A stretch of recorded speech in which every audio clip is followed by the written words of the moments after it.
Ba, ba, ba, ba. You know what? I'll just join the chat. I'll just join this chat. Hey, VividChim, are you there? Hello. What is Hello. up? Hey, sultry and very nice. Yes. Yes. How are you today, VividChim?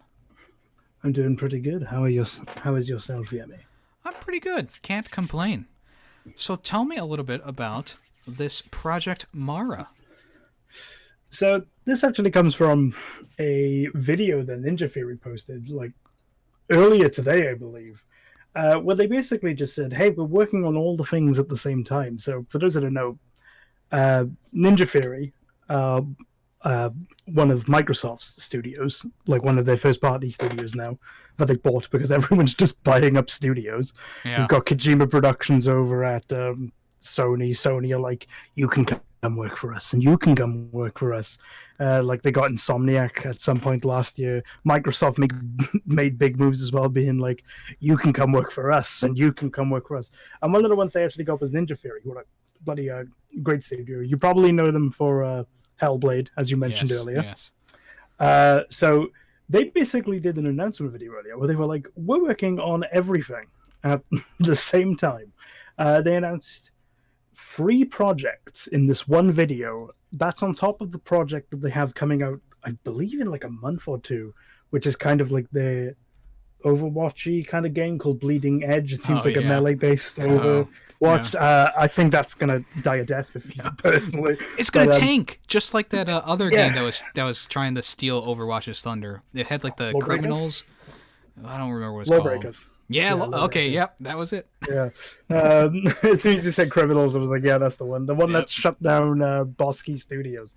Apart from Radical Heights, that battle royale game, which was actually good, but they released it way too early. But yeah, they announced 3. Well, they announced one of the games earlier in the year, which was the sequel to Hellblade, Hellblade II, which I'm super excited for. So I've now actually played Hellblade. I need to get on that. Get on that, Vivid, right now. It is also on Game Pass, so there we go. If people want it, it's on Game Pass PC, which is the best deal in gaming. I think so too. It's a quality deal. They announced that. Another one they announced was, and I'm trying to find the name of it here. Hopefully, they mention it in this article. They might not actually, but basically, they are working on this project which kind of focuses on mental health, as a lot of Ninja Theory products seem to at the moment, and it's kind of like a therapy thing, which can like help people discover more about mental health and how to combat their mental health and how to get over things. It's honestly, it's a really cool idea. They announced it at E3. I can't remember the name off the top of my head. I'll have to try and find it again, and I'll link it to you in your Discord for context. But essentially, it's combining video games with like research into mental health, and I think it's such a neat little concept to help people.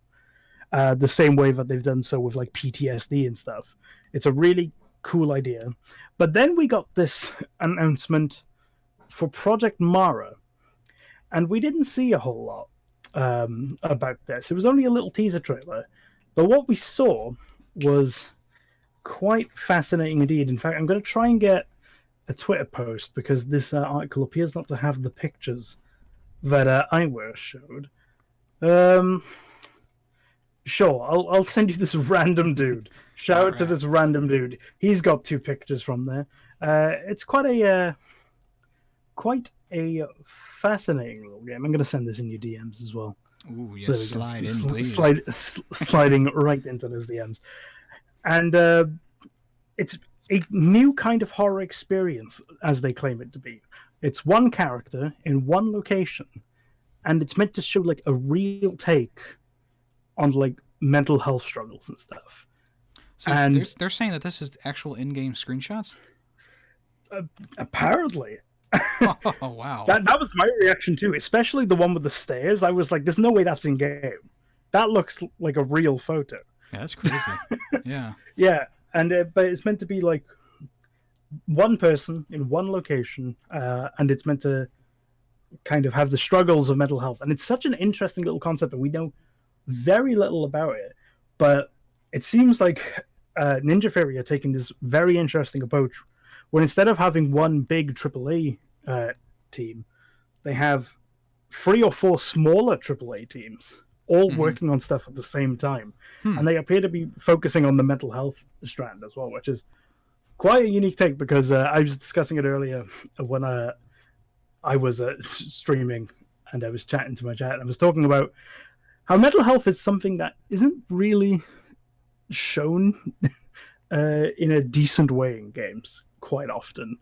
Yeah. It's like quite often it's usually there's a crazy dude trying to kill you, or it's just, or it's like used for horror in a non kind of like sympathetic way. So it's an interesting one. Like, they have some stuff like based on research into psychosis for this game.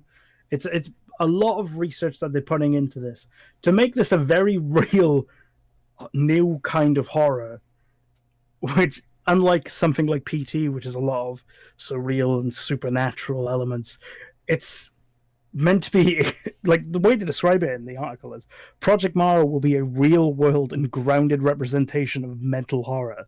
And I think that sounds genuinely terrifying. Yeah, I mean, like, it is one thing to have like a scary game like PT, for example, because that's what the screenshots reminded me of. But to have that real, like, this, we want to make this as real to like an anxiety attack as possible or something. That's a terrifying thought for a video game, and could genuinely be like ground shaking for the medium if it lands well. I was wondering what you thought. Obviously, you've seen those screenshots. It's like, just the idea of that. What is your reaction to that? It looks. I mean, if that's how the graphics are going to look on the Xbox Series X, I mean, I think the PlayStation 5 has some catching up to do. But right. it looks. I mean, from those 2 screenshots and what we've seen from Hellblade 2, I mean, it looks like it's going to be a pretty deep experience. I mean, when I originally looked at that, I was like, "Is that Deus Ex Machina, that movie that came out a while ago?" Because it kind of reminded me of the aesthetic of that home that they were in. But yes, it's got that like kind of clean, futuristic aesthetic to it. Yeah, I mean, it's a huge question mark. Like, maybe it's going to be robots following you around. I don't know. Okay, kind of interesting. Maybe you're a robot experiencing real mental health. But yeah, I remember when I played Hellblade for the first time, and they were like, "We recommend you wear headphones." So I charged up my headphones, put them on, and that made the experience just so much more like. It just made it so much more, I should say. You have the headphones on, there's like voices coming all around, it's like surround sound in your ears, and it was just a great little experience. And even though like people were saying it wasn't the best representation of mental PTSD and stuff like that, but it's still like it was something and people really appreciated it. And yeah, I would recommend that game to anyone. It was a great little game. I think it's like, and it's an important game just because it's different. It's like, it's something that developers aren't really too keen on getting into. They kind of skirt around it. Like, we had God of War kind of touch upon grief in a way that a lot of other games don't. You know what I mean?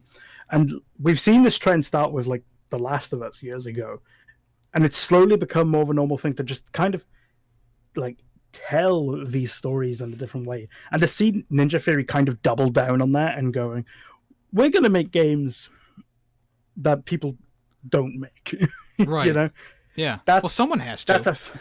Exactly. That's a fascinating like concept going forward. They have a video series. I believe they're going to start documenting the development cycles of all of these games. Oh, that'd be cool. According to the YouTube video that I saw earlier where they were all announced. So definitely worth keeping an eye on, because as they're a popular company and like people kind of turned their back on them when they were acquired by Xbox. But it seems like Microsoft has enough faith in them to like just let them kind of go nuts with this and do their own thing, because they have the track record for it. Well, I was about to say, I think one of the things that people were kind of iffier about was because they made the Devil May Cry reboot. Yeah, that was but they made Heavenly Sword before that, and that's one of those classic games that people don't remember. So they've had 2 hits and 1 miss, and I think that bodes well for the team. And even though Devil May Cry wasn't the best game, and I was going to say, looked great. Even the Devil May Cry game, it was like, it was competent. I think it was one of those games where it's like, if it wasn't Devil May Cry, people would have liked it. Right. They could have rebranded it, Yeah, it's like it's the same way I view the Han Solo movie, the Solo Star Wars story. It's like, if it wasn't about Han Solo, it would be fine. Yeah, it'd probably be fine. Except for the whole thing where it's like, his name is Han Solo. Yes, I will call you Han Solo. Because you're a loner and have no friends, you fucking loser. Yeah, what a loser. Loser alert. But yeah, it's such an interesting thing that just kind of popped up earlier today. So I'm going to be keeping an eye on this one. Me too. Thank you for bringing it to my attention, and I appreciate you coming on and talking to me with it. Not a problem. Anytime. All right, my friend. Well, I'm going to exit the call, and we're going to end the podcast here, but thank you once again for coming on. If you guys haven't checked out VividChim, make sure you do. He has a Twitch and a YouTube. He does game reviews. He does a podcast of his own, and he does very long playthroughs of games. But it's all worth it. It's all worth it in the end, right? Because you have all that footage to sift through for your review now. All the 40 hours of footage I have to skim through for the 10 minutes. You love to see it. All right, my dude. I'm going to disconnect. Thank you once again. Thank you for having me on.